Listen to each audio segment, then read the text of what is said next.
ఒక శాసనసభ deputy floor లీడర్ను పట్టపగలే ప్రజల గొంతుకగా ప్రజాస్వామ్యబద్ధంగా రాజ్యాంగబద్ధంగా ఆర్టికల్ 19 ఏ ప్రాథమిక హక్కునైతే ఇచ్చిందో ఆ ప్రాథమిక హక్కు కోసం ఆర్టికల్ 21 ఇచ్చిన జీవించే హక్కు కోసం వెళుతుంటే శాంతియుతంగా వెళుతుంటే నిరాయుధుడై వెళుతుంటే వారిని నార్సింగి పోలీస్ స్టేషన్ లిమిట్స్లో ఉండే అప్పా జంక్షన్ దగ్గర అరెస్ట్ చేయడం తీవ్రంగా ఖండిస్తున్నాం. తెలంగాణ ప్రజలకు చేతులు జోడించి ఒక్కటే మేమందరం కూడా నివేదిస్తున్నాం. ఈరోజు రేవంత్ రెడ్డి గారు ముఖ్యమంత్రి కావడం, అదేవిధంగా వారి చేతిలోనే మున్సిపల్ మరియు పట్టణాభివృద్ధి శాఖ పెట్టుకోవడం, అదేవిధంగా వారి చేతిలోనే హోంశాఖను కూడా పెట్టుకోవడం ఈ ఆంధ్రప్రదేశ్ చరిత్రలో కానీ తెలంగాణ చరిత్రలో కానీ ఎప్పుడు కూడా ముఖ్యమంత్రి గారి దగ్గర హోంశాఖ ఉండదు. కానీ రేవంత్ రెడ్డి గారు ముఖ్యమంత్రి తానే, హోంశాఖ మంత్రి తానే, మున్సిపల్ మరియు పట్టణాభివృద్ధి శాఖ మంత్రి కూడా తానే.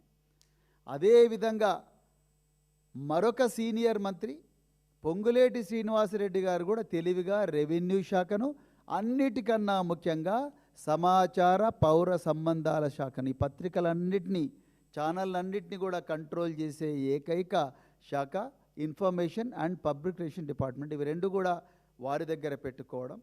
దాని తర్వాత జరుగుతున్న భూ ఆక్రమణలు ఇవన్నీ కూడా కాకతాళీయంగా జరుగుతున్నవి కావు. లగచెర్లలో భూ ఆక్రమణ, అదేవిధంగా కొత్వాల్గూడలో భూ ఆక్రమణ, వెలుగుమట్లలో భూ ఆక్రమణ, అదేవిధంగా రేగడి దోసాడలో భూ ఆక్రమణ, అదేవిధంగా ఈరోజు కాలాపూరు, అదేవిధంగా రాపోలు పరిగిలో జరుగుతున్న భూ ఆక్రమణ, అదేవిధంగా నాదర్గుల్లో భూ కబ్జాలు ఇవన్నీ కూడా కాకతాళీయంగా జరుగుతున్న కావు. ఎందుకంటే ఇవన్నీ కూడా లక్షల కోట్ల ఎకరాలు, అదేవిధంగా హిల్ట్ భూమి, అదేవిధంగా ఇప్పుడు మూసీ సుందరీకరణ పేరు మీద 3200 ఎకరాల భూ ఆక్రమణ, ఇదంతా కూడా కాకతాళీయంగా జరుగుతున్నది కాదు. వీళ్ళిద్దరు కూడా కూడబలుక్కొనే తెలంగాణలో ఉండే కీలకమైన భూ సంపదనంతను కూడా స్వాహా చేసి లక్షల కోట్ల రూపాయలు వెనకేసుకోవాలన్న కుట్రలో భాగంగానే మొట్టమొదట క్యాబినెట్లోనే వీళ్ళు నువ్వు ఈ శాఖలు పెట్టుకో, నేను ఈ శాఖలు పెట్టుకుంటా, ఎవరన్నా మాట్లాడితే వాళ్ళ మీద పోలీస్ కేసు పెడతా, వాళ్ళు మాట్లాడే మాటలు పత్రికలకు తెలియకుండా, జర్నలిస్టులకు తెలియకుండా, జర్నలిస్టుల ద్వారా ప్రజలకు తెలియకుండా సమాచార పౌర సంబంధాల శాఖ నేను పెట్టుకుంటా అని చెప్తున్నాడు. ఇది కుట్రపూరితంగా మాత్రమే జరిగింది. ఇది కాకతాళీయంగా జరిగిన సంఘటన కాదు. మొట్టమొదటి. ఇంకా రెండవది, పొంగులేటి శ్రీనివాసరెడ్డి గారికి ఓపెన్ ఛాలెంజ్ చేస్తున్నా నేను. అయ్యా పొంగులేటి శ్రీనివాసరెడ్డి గారు, మీకు దమ్ముంటే రికార్డులు తీసుకొని రండి. మీరు ఎక్కడ చెప్తే అక్కడికి వస్తాం మేము. మీరు పాలేరుకు రమ్మంటే పాలేరుకు వస్తాం, మీరు ఖమ్మం రమ్మంటే ఖమ్మం వస్తాం, మీ కిమ్స్ ఎదురుగానే పెట్టమంటే పెడతాం, మీ రాఘవ కన్స్ట్రక్షన్ ఆఫీస్ ముంగట పెట్టమంటే పెడతాం, లేకపోతే మీ గాంధీ భవన్కి రమ్మంటే గాంధీ భవన్కి వస్తాం, లేకపోతే అందరం కలిసి తెలంగాణ అమరవీరుల స్తూపం దగ్గర ఓపెన్గా రికార్డులతో మాట్లాడదాం. ఎక్కువ ఈ ముసుగు సంస్థలతో కాదు. మీరు నిన్న ఏక్యూ స్క్వేర్ వాళ్ళతోని సోమాజిగూడ ప్రెస్ క్లబ్లో ప్రెస్ మీట్ పెట్టిండ్రు. ఏందండి, వాళ్ళు పత్రికలు అడిగిన, విలేకరులు అడిగిన చిన్న చిన్న ప్రశ్నలకు కూడా నీళ్లు నములుకుంటూ వాళ్ళు సమాధానం ఇవ్వలేకపోయినారు. నీకు దమ్ముంటే నువ్వే ముందరికి రావయ్యా, వచ్చి నువ్వు ఆ రికార్డులన్నీ తీసుకొని మాట్లాడ. ఏక్యూక్యూర్తోనో లేకపోతే ఆ కోహినూరు సంస్థతోనో వాళ్ళతోని వీళ్ళతో నువ్వుకి అబద్ధాలు ఎందుకు చెప్పిస్తున్నావు? పత్రికా విలేకరులు అడిగిన ఒక్క ప్రశ్నకు కూడా స్పష్టమైన సమాధానం మీ దగ్గర లేదు. నువ్వు ఎట్లయితే కొత్వాల్గూడలో రాత్రికి రాత్రే కంటైనర్ మీద రాఘవ కన్స్ట్రక్షన్ ఉన్న బోర్డు ఉన్న ఆ కంటైనర్ మీద నీలి రంగుతోని నువ్వు చెరిపేసినంత మాత్రాన ఈ ఆధారం పోతుందా శ్రీనివాసరెడ్డి? మేము అక్కడ పోగానే మొత్తం పెయింట్ అంతా పచ్చి పచ్చిగా ఉన్నది, చేయితో తుడిస్తే RAGAVA రాఘవ, RAGHAVA రాఘవ అని చాలా క్లియర్గా అక్కడ రాసి ఉన్నది. నువ్వు కళ్ళు మూసుకొని పాలు తాగుతుంటే పిల్లి ఏమందరికి తెలియకుండా ఉంటానంటే ఎట్లా అనుకుంటాం? మీరు ఏక్యూ స్క్వేర్లో మీ అబ్బాయి Ponguleti Harsha Reddy crystal mansions private limited అది డైరెక్టర్ కాదా?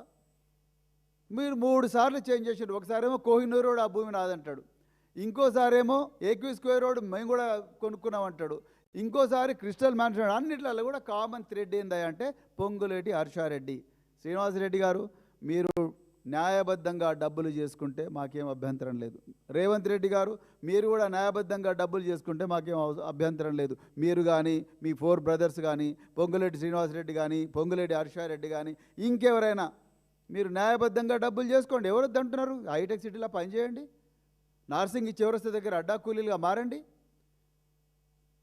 లేకపోతే ఎల్బీ నగర్ చౌరస్తా దగ్గర సాగర్ రింగ్ రోడ్ దగ్గర అడ్డా కూలీలుగా మారండి కదా మీరు, లేకపోతే బోడుప్పల్ దగ్గర ఉప్పల్ దగ్గర అడ్డా కూలీలుగా మారండి, లేకపోతే షాపులలో మాళ్ళల్లో సేల్స్మెన్గా మారండి, లేకపోతే ఆటోలు నడిపేయండి. రోజు ఆటో రిక్షా డ్రైవర్లు దేవరకొండ నుంచి బంజారా సోదరులందరూ కూడా వచ్చి రాత్రింబావులు పంజాగుట్ట చౌరస్తా దగ్గర రాత్రింబావులు ఆటోలలో వండుకుంటారు కదా, మీరు కూడా ఆటోలుగా మారండి, లేకపోతే లారీల డ్రైవర్లుగా మారండి, లారీలు నడిపేయండి, కష్టపడి సంపాదించండి, లేకపోతే రైతులుగా మారండి, రైతు కూలీలుగా మారండి, రైతు బజార్లలో కూరగాయలు అమ్మండి, న్యాయబద్ధంగా సంపాదించండి.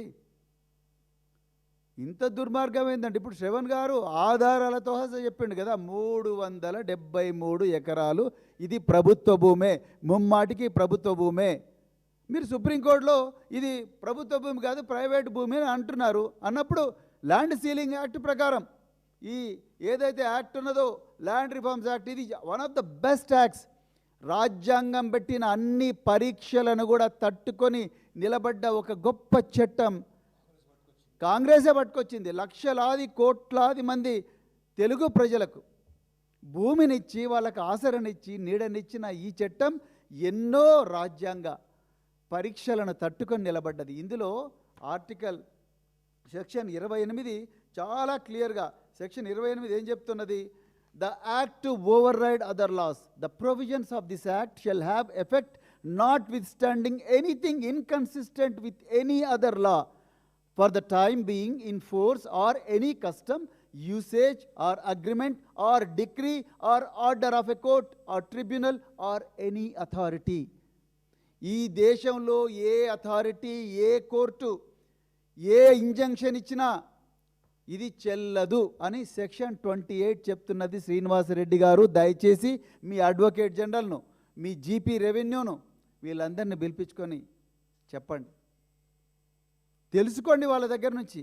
నేను ఇవాళ ఆర్డీఓ గారిని, రంగారెడ్డి జిల్లా collector, Hydraa commissioner, MRO Adibatla మిమ్మల్ని ఓపెన్గా అడుగుతున్నా, circle inspector of police Adibatla, future city commissioner of police Cyberabad, DGP మిమ్మల్ని ఓపెన్ అడుగుతున్నా, మీరు ఎవరి వైపు? తెలంగాణ ప్రజల వైపా? తెలంగాణ ప్రజల ధన మాన ప్రాణాల వైపా? ఇలా నేను ఇలా ఓపెన్గా సైబరాబాదు ఇప్పుడు ఫ్యూచర్ సిటీ అని పెట్టిండు Revanth Reddy, future city commissioner అడుగుతున్నా, మీరు ఇచ్చిన ఎస్ఓపీస్లో చాలా క్లియర్గా ప్రభుత్వ భూమి టైప్ 13 వయలేషన్ ఎక్కడైతే ఉందో, ప్రభుత్వ భూమి ఎక్కడైతే ప్రైవేటు వ్యక్తులు ఆక్రమిస్తారో అర్జెంటుగా మీరు చేయాల్సిన మొట్టమొదటి పని ఏంటి? సువోమోటోగా కేసు రిజిస్టర్ చేసి ఎంఆర్ఓకో ఆర్డీఓకో లెటర్ రాసి, అయ్యా ఇది ప్రభుత్వ భూమి అని అంటే మేమంటే వాళ్ళు ప్రైవేట్ భూమి మాదని ఒక ఇంజెక్షన్ చూపిస్తున్నారు, ఇట్లా మతలావేంది, మాకు నిజం చెప్పండి అని చెప్పాల్సిన మీరు 600 మంది రైతులు తరతరాలుగా ఆ భూమి మీద బతుకుతూ ఉంటే, వాళ్ళొచ్చి ఆదిబట్ల పోలీస్ స్టేషన్లో కంప్లైంట్ చేస్తే, వాళ్ళొచ్చి ఆర్డీఓ గారికి కంప్లైంట్ చేస్తే, మీరు బౌన్సర్లతో కుమ్మక్కయ్యి, పొంగులేటి శ్రీనివాసరెడ్డితో కుమ్మక్కయ్యి కుల్లబొడిచి బొందలలో పడేస్తారు ఆ రైతులను. నిన్ననే తమిళనాడులో ట్రయల్ కోర్టు ఏం జడ్జిమెంట్ ఇచ్చింది? కోవిడ్-19 టైంలో ఒక తండ్రిని, ఒక కొడుకును షాపు బంద్ చేయనందుకు, మొబైల్ షాప్ బంద్ చేయనందుకు వాళ్ళిద్దరిని తీసుకుపోయి లాకప్లో టార్చర్ చేస్తే 9 మందికి మరణశిక్ష వేసింది. ఈ దేశంలో న్యాయ వ్యవస్థ ఇంకా బతికి ఉంది కాబట్టే ఈ హైకోర్టు జడ్జిమెంట్ ఉంది. రేపు మీరు కూడా దోషులుగా బోనులో నిలబడతారు. నేను ఈరోజు కూడా చెప్తున్నా, RDO, collector Rangareddy, future city commissioner of police, please go back to the rules, please go back to your standard operating procedures, please go back to the high court judgments, please go back to the law of the land, the most sacred law, which withstood the test of constitution, which withstood the test of time. వీటిని మళ్ళొకసారి చూడండి. ఈ చట్టాన్ని పేద ప్రజలకు అనుకూలంగా interpret చేయండి, పొంగులేటి శ్రీనివాసరెడ్డికి అనుకూలంగా కాదు. అందుకొరకు మీకు ఖజానా నుంచి జీతాలు ఇవ్వడం లేదు. మీరు ప్రభుత్వ భూమి అమీన్పూర్లో, ఇదే రెవెన్యూ అధికారులు అమీన్పూర్లో ప్రభుత్వ భూమిని ఆక్రమించిందని, కుంటలను ఆక్రమించిందని ఆనాడు ఉండే ఎంఆర్ఓ ఈ హైగ్రా రంగనాథ్ను జస్టిస్ లక్ష్మణ్ గారు ఓపెన్ కోర్టులో పిలిపించి అడిగినప్పుడు మీరేం చెప్పిండ్రు జస్టిస్ లక్ష్మణ్ గారికి గౌరవ కోర్టులో? ఇది ప్రభుత్వ భూమి అన్నారు. మరి ఇది కూడా ప్రభుత్వ భూమే కదా. 373 ఎకరాలు ప్రైవేట్ భూమిని క్లెయిమ్ చేస్తే ఈ ఏపీ ల్యాండ్ రిఫార్మ్స్ యాక్ట్ ప్రకారము, తెలంగాణ ల్యాండ్ రిఫార్మ్స్ యాక్ట్ ప్రకారము ఇది గవర్నమెంట్కు సరెండర్ చేయాలి. ల్యాండ్ రిఫార్మ్స్ కింద సీలింగ్కి భూముల కిందకి వస్తుంది. 300 ఎకరాలు కనీసం ఈ భూమి అంతా కూడా ప్రభుత్వ భూమి అవుతుందని మీరు ఆరాటపడి కోర్టులో పోయి మీరు వాడిని తీసుకొచ్చి కేసు పెట్టాల్సింది పోయి మీరు ఆ లేడీస్ని కొడతారు. మన ఇదే ప్రెస్ మీట్లో కౌసల్య మరియు మమత వాళ్ళిద్దరు కూడా పేద దళిత సామాజిక వర్గానికి చెందిన వాళ్ళు వచ్చి మా భర్తలను మమ్మల్ని ఘోరంగా కొట్టినరని చెప్తా ఉన్నారు. పోలీసులారా మీరు ఎటువైపు? మీ ఎస్ఓపీస్ ఏం చెప్తున్నాయి? మీ ఎస్ఓపి నెంబర్ 13 ఏం చెప్తుంది? మర్చిపోయినరా? లేకపోతే పొంగులేటి శ్రీనివాసరెడ్డికి రేవంత్ రెడ్డికి సహాయం చేయాలని చెప్పేసి కళ్ళు మూసుకున్నారా? ఇక రెండవది, తెలంగాణ ప్రజలు జాగ్రత్తగా గమనించాలి. నేను మళ్ళీ రిపీట్ చేస్తున్నా, ఈ భూమి విలువ 7,000 కోట్ల రూపాయలు. ఒకటి కాదు, రెండు కాదు, 7,000 కోట్ల రూపాయలు. ఇది ప్రభుత్వ ఆధీనంలో ఉంటే ప్రభుత్వం దగ్గర 7,000 కోట్ల రూపాయలు ఉన్నట్టుగా లెక్క. కానీ ఈరోజు ప్రభుత్వ అధికారులు రేవంత్ రెడ్డి ఆదేశాల మేరకు, పొంగులేటి శ్రీనివాసరెడ్డి ఆదేశాల మేరకు వాళ్ళు విల్ఫుల్గా కళ్ళు మూసుకున్నారు. కాబట్టి ఈ 7,000 కోట్ల రూపాయలు పొంగులేటి జోబులోకి పోతున్నాయి. అదే 7,000 కోట్ల రూపాయలు ప్రభుత్వం దగ్గర ఉంటే ఏం జరగబోతుందో నేను ఒకసారి చెప్తా. ఏం జరిగి ఉండేది నేను చెప్తా. అంటే తెలంగాణ ప్రజలు ఎంత నష్టపోతున్నారో తెలంగాణ ప్రజలు గమనించాలి. ఇదేదో నాగదరుగుల రైతులు జరుగుతున్నది, మాకేం బాగానే ఉన్నాం కదా అని చెప్పి ఆదిలాబాద్లో ఉండే రైతులు అనుకుంటే నడవదు, అలంపూర్లో ఉండే రైతులు అనుకుంటే నడవదు, అశోక్ నగర్లో నిరుద్యోగులు అనుకుంటే నడవదు, స్కూళ్ళల్లో విద్యార్థులు అనుకుంటే నడవదు, ఉద్యోగులు అనుకుంటే నడవదు. మీకు జరుగుతున్న నష్టాన్ని మెట్రిక్స్ ద్వారా నేను వివరిస్తా. మిత్రులారా, ఈ 7,000 కోట్లతోని దాదాపుగా 1,32,000 డబుల్ బెడ్రూమ్ ఇండ్లు కట్టవచ్చు. అంటే 5 లక్షల మంది పేదవాళ్లకు గూడు నిర్మించవచ్చు. ఇదే 7,000 కోట్లతోని 9 లక్షల మంది రైతులకు, అంటే 7 లక్షల ఎకరాలలో వ్యవసాయం చేస్తున్న 9 లక్షల మంది రైతులకు రుణమాఫీ చేయవచ్చు. దాదాపు 2 లక్షలు ఒక రైతుకు ప్రకారం. అదేవిధంగా ఈ 7,000 కోట్లతోని ఒక్కొక్క తెలంగాణ పౌరుడికి 500 రూపాయలకు అన్ని టెస్టులు చేయించి వీళ్ళను 5 నుంచి 6 సంవత్సరాల పాటు మరణాల బారిన పడకుండా కాపాడవచ్చు. అంటే 500 రూపాయలు పెడితే మొత్తం నఖశిఖ పర్యంతం heart, liver, body, BP, sugar, thyroid ఇవన్నీ టెస్టులు కేవలం 500తోనే గవర్నమెంట్ అన్ని హాస్పిటల్తో మాట్లాడితే దాదాపుగా తెలంగాణ ప్రజలు 5 నుంచి 6 సంవత్సరాల పాటు ఆరోగ్యంగా మరణానికి దూరంగా ఉంటారు. అది ఈరోజు జరగడం లేదు. అంటే మనం ఇంత నష్టపోతున్నాం. అదేవిధంగా ఒక్కొక్క తెలంగాణ పౌరుడికి ఒక స్మార్ట్ వాచ్ 1,000 రూపాయలు, ఒక పేర్ ఆఫ్ షూస్ 500 ఇచ్చి వీళ్లకు ఇవన్నీ కూడా ఒక ప్యాకేజీ రూపంలో ఇస్తే ఈ తెలంగాణ సమాజం డాక్టర్ల దగ్గర పోకుండా ఉంటుంది. అంటే వాళ్ళ ఆయుష్ పెరుగుతుంది. ఒక్కసారి ఆలోచించండి. అదేవిధంగా తెలంగాణ అంటేనే పిల్లలు ఆడుకోవాలనుకుంటారు, కబడ్డీ ఆడతారు, అది ఊర్లల్లో రన్నింగ్ ఉంటుంది, అదేవిధంగా ఈత కొట్టుకుంటుంటారు చెరువులల్లో. ఇలాంటి బిడ్డలకి ఈరోజు ఇలాంటి స్పోర్ట్స్, ఒక ముఖ్యమంత్రి గచ్చిబౌలి స్టేడియంలో మెస్సీతోని ఫుట్బాల్ ఆడంగానే తెలంగాణతో కూడా ఫుట్బాల్ ఆడినట్టు కాదు. కానీ ఈ విధంగా తెలంగాణలో ఎలాంటి పెద్దగా స్పోర్ట్స్ సదుపాయాలు లేని ఈ రోజుల్లో ఇదే 7,000 కోట్ల రూపాయలతోని 1,400 నుంచి దాదాపుగా 3,500 స్పోర్ట్స్ అకాడమీస్ కట్టవచ్చు. అంటే మన రాష్ట్రం నుంచి ఒక మెస్సీని తయారు చేయవచ్చు, మన రాష్ట్రం నుంచి ఒక క్రిస్టియానో రొనాల్డోని తయారు చేయవచ్చు. నిఖత్ జరీన్ లాంటి బాక్సర్లను లక్షల మందిని తయారు చేయవచ్చు. సిరాజ్ అహ్మద్ లాంటి క్రికెటర్లను వేల మందిని తయారు చేయవచ్చు. సంజు శాంసన్, సిరాజ్ అహ్మద్, బుమ్రా, జస్ప్రీత్ ఇలాంటి వాళ్ళని గొప్పగా, జెమిమా రోడ్రిక్స్ ఇలాంటి అమ్మాయిలను అబ్బాయిలను గొప్పగా తయారు చేయవచ్చు ఇదే 7,000 కోట్లతో. అదేవిధంగా మన నిరుద్యోగ బిడ్డలు పొద్దున్న లేస్తే అశోక్ నగర్లో రోడ్ల మీదకి వస్తున్నారు, మాకు జాబ్ క్యాలెండర్ ఇవ్వండి అని. దిల్సుఖ్ నగర్లో నిరుద్యోగ బిడ్డలు మా జాబ్ క్యాలెండర్ ఏమైంది అంటున్నారు. ఇదే 7,000 కోట్లతోని దాదాపుగా 40 లక్షల మంది అన్ఎంప్లాయిడ్ యూత్కు ఎన్నో కోచింగ్ సెంటర్స్ మండల్ లెవెల్లో పెట్టవచ్చు. ఎయిర్ కండిషన్డ్ కోచింగ్ సెంటర్లు పెట్టవచ్చు. Study rooms, air condition coaching centres with free material, with free internet. 7,000 కోట్లతోనే అద్భుతంగా ఉంటుంది. పిల్లలు ఇక్కడిని తెలంగాణలో కాదు, బీహార్ వాళ్ళు ఎట్లయితే రైల్వే రిక్రూట్మెంట్ బోర్డులో మొత్తం ఉద్యోగాలు వాళ్ళు ఎట్లయితే తీసుకుంటారో, రేపు తెలంగాణ బిడ్డలు కాశ్మీర్ నుంచి కన్యాకుమారి వరకు, గుజరాత్ నుంచి బెంగాల్ దాకా అన్ని సెంట్రల్ గవర్నమెంట్ డిపార్ట్మెంట్స్లో, అన్ని స్టేట్ గవర్నమెంట్ డిపార్ట్మెంట్స్లో, అన్ని ప్రైవేట్ కంపెనీలో తెలంగాణ బిడ్డలు ఉంటారు. ఒక్కసారి ఆలోచించండి 7,000 కోట్లతో ఎంత చేయవచ్చో. అదేవిధంగా 7,000 కోట్లతోని దాదాపుగా 1,40,000 లైబ్రరీలు కట్టవచ్చు తెలంగాణలో. నేను కేవలం 7,000 కోట్ల గురించి మాత్రమే మాట్లాడుతున్నా. అదేవిధంగా ఆర్టిఫిషియల్ ఇంటెలిజెన్స్ వస్తుంది కాబట్టి ఇంకా ఏమేమో చేయాలని చెప్పి రేవంత్ రెడ్డి పెద్ద ఎత్తున ప్రసంగాలు ఇస్తున్నాడు. మన హార్వర్డ్ యూనివర్సిటీ కూడా ఇక్కడ నుంచే వీడియోలో మాట్లాడిండు.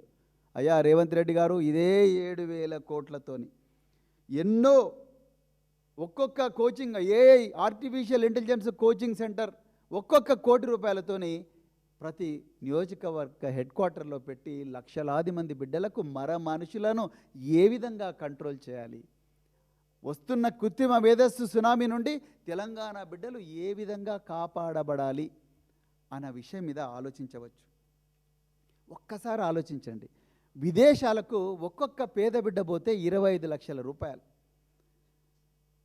25 లక్షల రూపాయలు ఒక్కొక్క పేద బిడ్డకు పోతే ఇస్తుంది గవర్నమెంట్ ఓవర్సీస్ విద్యానిధి కింద.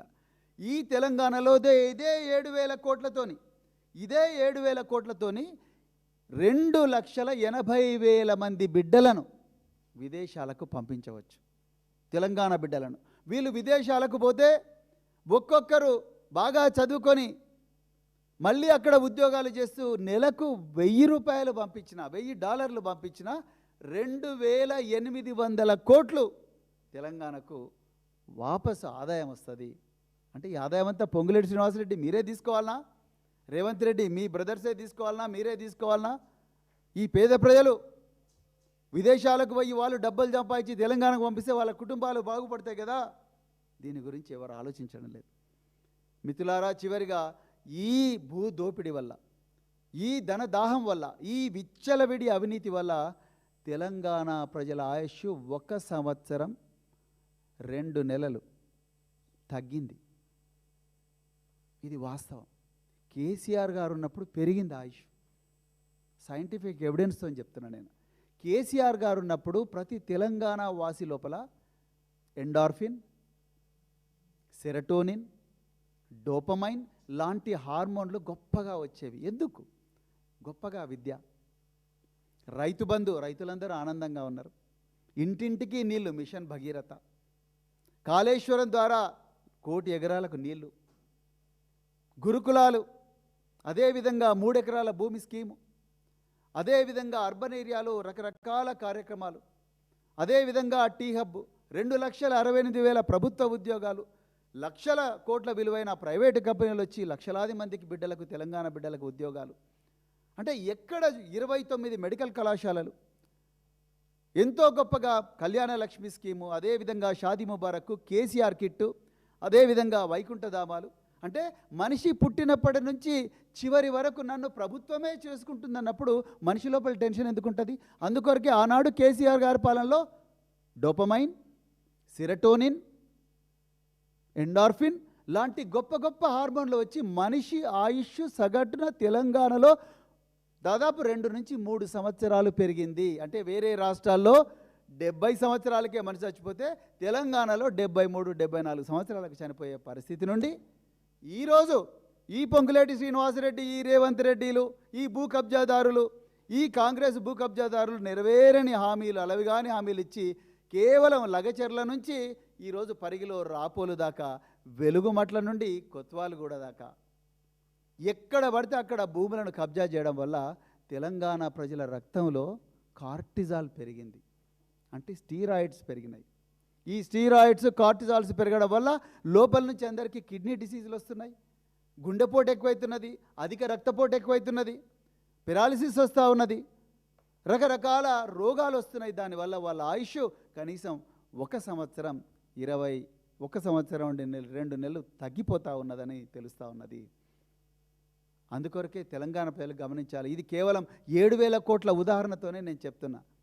మీరు హైదరాబాద్లో హిల్ట్ స్కాము 5 లక్షల కోట్లు, మూసీ సుందరీకరణ 3,200 ఎకరాలు, అంటే 1,50,000 కోట్లు, ఒక్కొక్క ఎకరం 50 కోట్లు వేసుకున్నా కూడా 1,50,000 కోట్ల భూములను, విలువైన భూములను తీసుకుంటే దానివల్ల ఎంత చేయొచ్చు? నేను 7,000 కోట్లకి ఇంత చేయొచ్చు అన్నప్పుడు తెలంగాణ అనేది ఒక స్విట్జర్లాండ్ లాగా తయారవుతుంది, సింగపూర్ లాగా తయారవుతుంది. కేసీఆర్ గారికి ఆ డ్రీమ్ ఉండే, చేయగలిగినంత చేయగలిగారు కేసీఆర్ గారు. రేవంత్ రెడ్డి గారు వచ్చి అన్ని అబద్ధాలు చెప్పి మా ఈ హామీల మత్తుమందు తల్లి ఒక్కసారి భూ కబ్జాల భాగవతం తెరలేపే వరకు ఇలా తెలంగాణ మళ్ళొక్కసారి అంధకారంలో పోయింది. తెలంగాణ ప్రజలు, ముఖ్యంగా యువతకు నేను ఒక్కటే రిక్వెస్ట్ చేస్తున్నా, ఈ మనకు జరుగుతున్న నష్టాన్ని వీటి మీద రీల్స్ చేయండి, వీటి మీద షార్ట్స్ చేయండి, వీటి మీద ఇన్స్టా పోస్టులు పెట్టండి. ఈ రేవంత్ రెడ్డి తీసుకొచ్చే హేట్ స్పీచ్ బిల్స్కో లేకపోతే వాటికో వీటికో మనం భయపడాల్సిన అవసరం లేదు. పొంగులేటి సమాచార పౌర సంబంధాల శాఖను కంట్రోల్ చేయగలడేమో కానీ మన మనసులను కంట్రోల్ చేయలేడు, మన మాటలను కంట్రోల్ చేయలేడు, మన భావాలను కంట్రోల్ చేయలేడు. అలా కంట్రోల్ చేయాలనుకున్న ప్రతి నియంత కూడా చరిత్రలో మట్టి గార్చిండ్రు. అందుకొరకు ఈరోజు మనమందరం కూడా ఏకతాటి మీద ఉండి ఈ తెలంగాణకు జరుగుతున్న నష్టం మీద రాత్రింబవళ్ళు మనదైన శైలిలో రాజ్యాంగబద్ధంగా శాంతియుతంగా పోరాడాల్సిన అవసరం ఉన్నది. చివరిగా ఒక్కటే మాట, పొంగులేటి శ్రీనివాసరెడ్డి, రేవంత్ రెడ్డి, ఈ అధికార యంత్రాంగం మీ చేతిలో ఉన్న అధికారులారా, ప్రభుత్వ అధికారులారా, మీకు 72 గంటల టైం ఇస్తున్నాం. బిడ్డ, మీరు నిజంగా ప్రభుత్వ ఖజానా నుంచి జీతం తీసుకుంటా ఉన్నారు, మీకు కండక్ట్ రూల్స్ ఉన్నాయి, రేపొద్దున మీరు సైన్ చేసిన ఫైల్సే మాట్లాడతాయి. మీరు అర్జెంటుగా పోయి అక్కడ ఎవరైతే కోహినూర్ అనే సంస్థనో, మెగా కృష్ణారెడ్డి ఎంఏఎల్ ఏదైతే ఉన్నదో, లేకపోతే పొంగులేటి శ్రీనివాసరెడ్డి క్రిస్టల్ మ్యాన్షన్స్ ఏదైతే ఉన్నదో, ఏక్యూ స్క్వేర్ అయితే ఉన్నదో, వాళ్ళందరి మీద అర్జెంటుగా మీరు ఆదిబట్ల పోలీస్ స్టేషన్లో కేసు పెట్టాలి. ఆ నీలి రంగు ఉన్న షీట్లు తీసేయాలి. ఆ 373 ఎకరాల భూమి ఏదైతుందో దాని ఓనర్ ఏవైతున్నాడో ఆయనకు కావాల్సిన 54 ఎకరాలు అర్బన్ ల్యాండ్ సీలింగ్ కింద పోతే మిగిలిన 330 ఎకరాలు అర్జెంటుగా ల్యాండ్ రిఫార్మ్స్ ట్రిబ్యునల్ ముందర సరెండర్ చేయాలి. ఇప్పటికి కూడా గౌరవ సుప్రీంకోర్టు 2022 నుంచి ఇప్పటి వరకు కూడా దాన్ని హైకోర్టు జడ్జిమెంట్ ఎక్కడ కూడా ఉండలేదు. High court judgement is one of the best judgements. చాలా బ్యూటిఫుల్గా ఆనాటి న్యాయమూర్తులు ఇచ్చారు. మరి అలాంటివి అప్పుడు మరి ఎందుకు మీరు చేయడం లేదు? అందుకొరకే 72 గంటల సమయం ఇస్తున్నాం. మీరు హైడ్రా అధికారులు, మీరు ఏ విధంగా అయితే అమీన్పూర్లో ప్రభుత్వ భూమిని స్వాధీనం చేసుకున్నారో, ఏ విధంగా అయితే రకరకాల చెరువులను స్వాధీనం చేసుకున్నామని చెప్తా ఉన్నారో, అదేవిధంగా ఇక్కడ కూడా మీరు పోవాలి.